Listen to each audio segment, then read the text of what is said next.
House Leader of the Official Opposition. Thank you very much, Mr. Speaker. Look, what the official opposition and the member from Coquitlam-Millardville are trying to get at here with this line of questioning today is quite straightforward. You have a community, the Jewish community, which feels that they're under attack, and frankly, in many respects, they are. And so, as we all heard at the Yom HaShoah event, or commemoration yesterday in the legislature, a very solemn date in the calendar to honor and remember 6 million victims of the Holocaust, and to acknowledge and remember the thousands of Jews who were slaughtered on October 7th,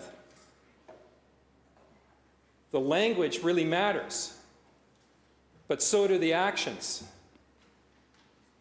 And so the line of questioning that we have put to the Premier yesterday and today, which the Premier hasn't addressed, and the House Leader can get up and talk about initiatives and actions and things that predated the October 7th massacre.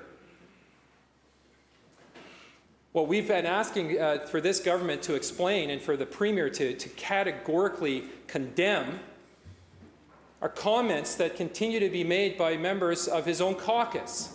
Exactly. The member from Richmond-Queensborough stood in this House yesterday morning on the same day that Jews and the Jewish community were getting together in the Hall of Honor. And he made comments in reference to anti-Semitism on campuses, and his exact words were, and I quote, that anti-Semitism on campuses is inflated and unfounded. Inflated and unfounded. So you can excuse the Jewish community and those of us that are trying to bring a voice to this in this place for not being willing to accept responses that talk about everything other than the words that have been uttered by members of the NDP caucus.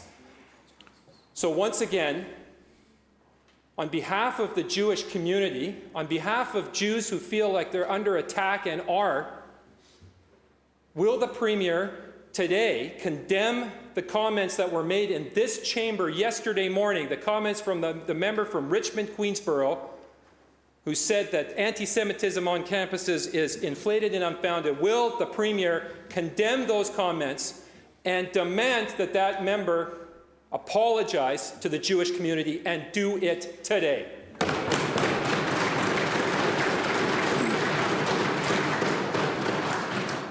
Thank you, all members, for being quiet and respectful when the question was asked, and let's hope we finish the answer in the same manner. Attorney General. Thank you, Mr. Speaker. Yesterday, we gathered with survivors and members of the Jewish community in the Hall of Honor to commemorate Yom HaShoah and the atrocities of the Holocaust. And I heard from people, and we all did as a government, of the fear that they're feeling about the rise of anti-Semitism in this province.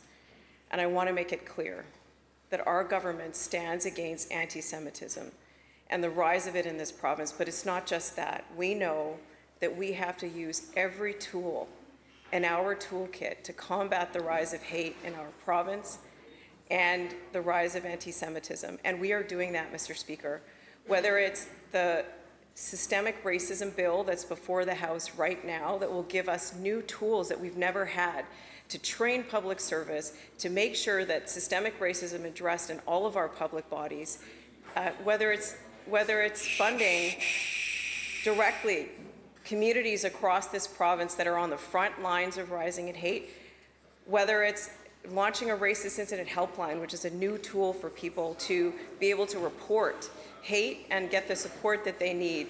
Meeting directly with communities has led us to invest in the Jewish community for their safety and their security.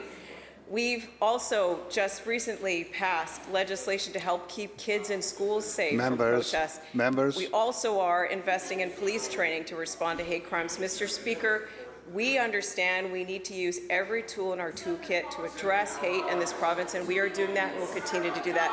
And the Jewish community can know that we will continue that effort. Thank you, Mr. Speaker. The bell and the question period.